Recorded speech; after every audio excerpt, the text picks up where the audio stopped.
Yung mga congressmen kasi po, nainis na. Paulit-ulit kasi mga kababayan yung pag-challenge ni Maudigs doon sa kanya mga critics. Kaya yon pinatulan po siya. Sige kasi yung sabi niya, come, anya, come. Ayon, nag-play Jenny yung Congress ngayon. Your wish, anya, is my command.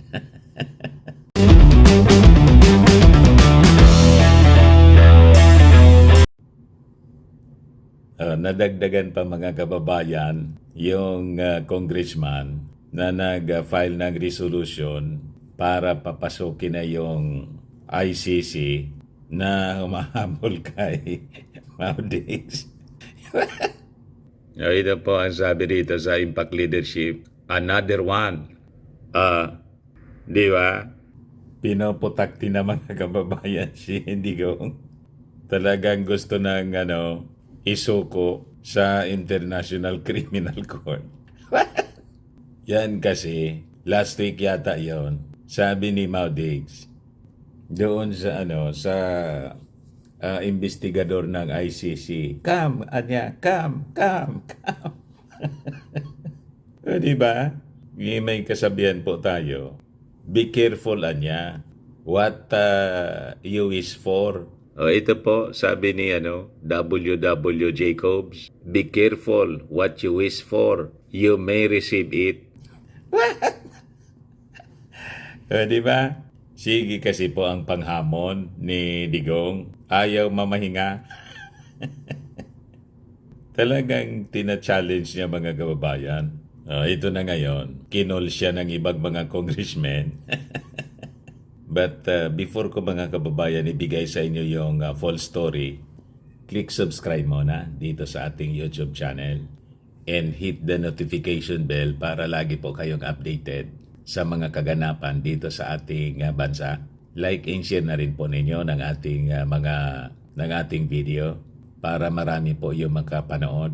At wag na rin po ninyo na skip yung ating mga commercial ads para tuloy-tuloy lang ang pag-unlad ng bagong Pilipinas. Sa mga naghahanap pala ng malinis and spacious fitness gym, punta lang po kayo na sa aming Colossal Fitness Gym.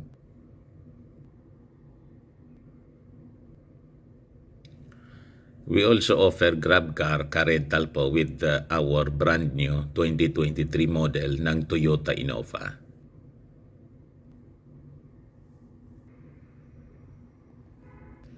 We also accept booking po for those who are planning to travel via PAL and Cebu Pacific and other international airlines for local and international travel. Bills payment for Meralco, Bills, PLDT, etc. Ang Colossal Fitness Gym is located at 3rd floor Security Bank Building, Lanco Business Park, Legazpi City, Albay.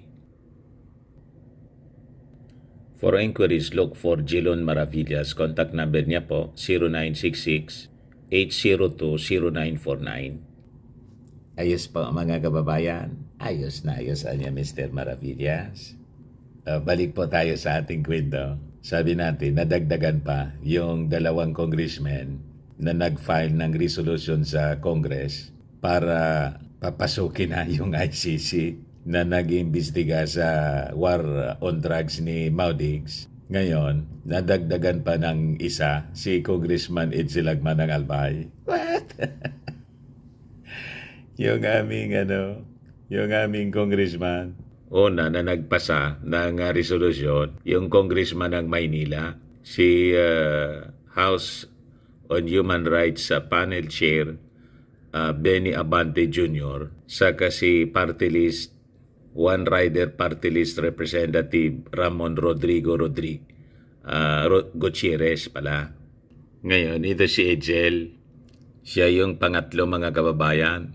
Sabi dito sa balita, another one, Albay 1st District Representative Edsel Lagman has filed House Resolution number 1482 urging the appropriate government departments and agencies to extend their full cooperation to the Office of the Prosecutor of the International Criminal Court or ICC with respect to its investigation of any alleged crime within the jurisdiction of the ICC, including but not limited to the crime against humanity of murder committed in the Philippines in the context of war on drugs. What? Natatloan na mga kababayan si Maudigs. Ayan po, mga kababayan. Di tingin mo niya Mr. Maravillas? Yung mga congressmen kasi po, nainis na. Paulit-ulit kasi mga kababayan yung pag-challenge ni Maudigs doon sa kanya mga critics. Kaya yon, pinatulan po siya. Sige kasi yung sabi niya, come. Ayon, nag-play Jenny yung Congress ngayon. Your wish, anya, is my command. Pero siyempre, ituturo na naman yan ni Maudigs at saka ng mga DDS na ang utakan niya nito, si Martin Romualdez. Di ba? Itong mga congressmen na ito, mga kababayan, hindi man ito kapartido ni Martin. Itong latest na ito, mga kababayan, si Edsel Lagman, presidente ng LP, Dilawan. Di ba? O ngayon, yung mga netizens tuloy, nakisali na rin. Tingnan niyo po yung mga reactions ng mga tao dito. Sabi ni Ruben Malyari, local and international justice must prevail at all times. No justice, no peace. Sabi ni Barciba Lourdes, thank you, Congressman Edsel Lagman. Sabi ni Epi Ezekiel, hope to God the contents of the resolution be fulfilled. Sabi ni Elizabeth Arevalo, the family of those victims are crying for justice. Sabi ni J. Rebistir, run, Rodi, run. So ito na siguro yung sinasabi ni Digong, mga kababayan, na pag na-impeachan niya si Inday, tatakbo siya. So, hindi siguro tatakbo sa pagka-vice president ang mangyayari niyan, tulad ng sinabi niya, kundi tatakbo. Tulad ni General Bantag, tumakbo. At saka si Tebes, di ba tumakbo rin si Tebes? Wanted kasi. Di ba? O lahat ng mga nagre-react dito, paboro. Sabi ni Leo Piamonte, thank you, Congressman Edsel Lagman, mabuhay po kayo. Sabi ng proud kakamping forever. Ito, kakamping talaga. Welcome to the Philippines ICC delegation. Sabi ni Lito Perez, good job, Congressman Edsel. Sabi ni Jet Toledo, please. Sabi ni Kenny Kiot, as concerned citizens anya, we could all lobby for this.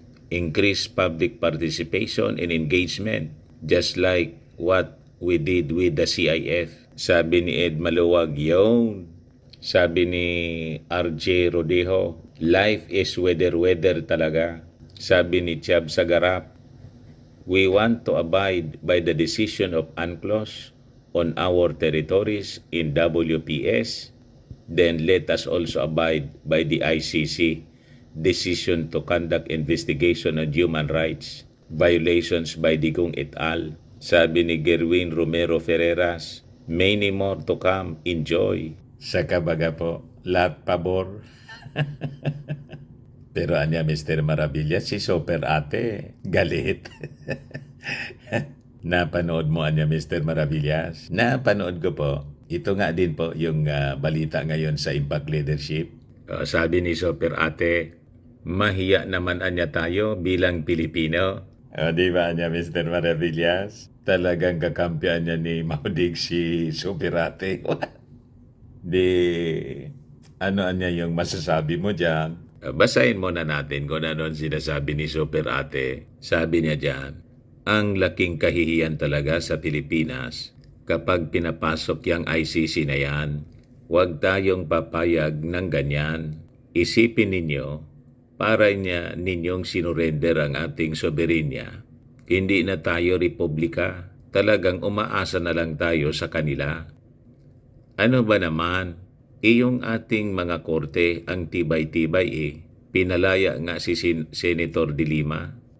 Hindi ba katibayan yon na maayos yung korte at talagang umandar ang Judikatura? Yan po yung sabi ni Super Ate sa kanya, Mr. Maravillas. Ano niya yung position mo? Sabi ko baga po sa inyo mga kababayan, ang reading ko kay Super Ate, sabi nga po sa kasabihan, keep your friends close and your enemies closer. Niya Mr. Maravillas, malamang yun ang ina-apply na prinsipyo ni Super Ate. Hindi ko po alam. Siya lang po ang nakakaalam kung ano yung nasa isip niya. Di ba? Hindi man kami nagkakausap ni Super Ate. Napanoodan niya siguro ni Super Ate Mr. Maravillas yung The Godfather 2, yung pelikula. Malamang po, yun man lang po mga kababayan, yung ating short video ngayon. Ako po si Dante Maravillas. Bye-bye po. God bless.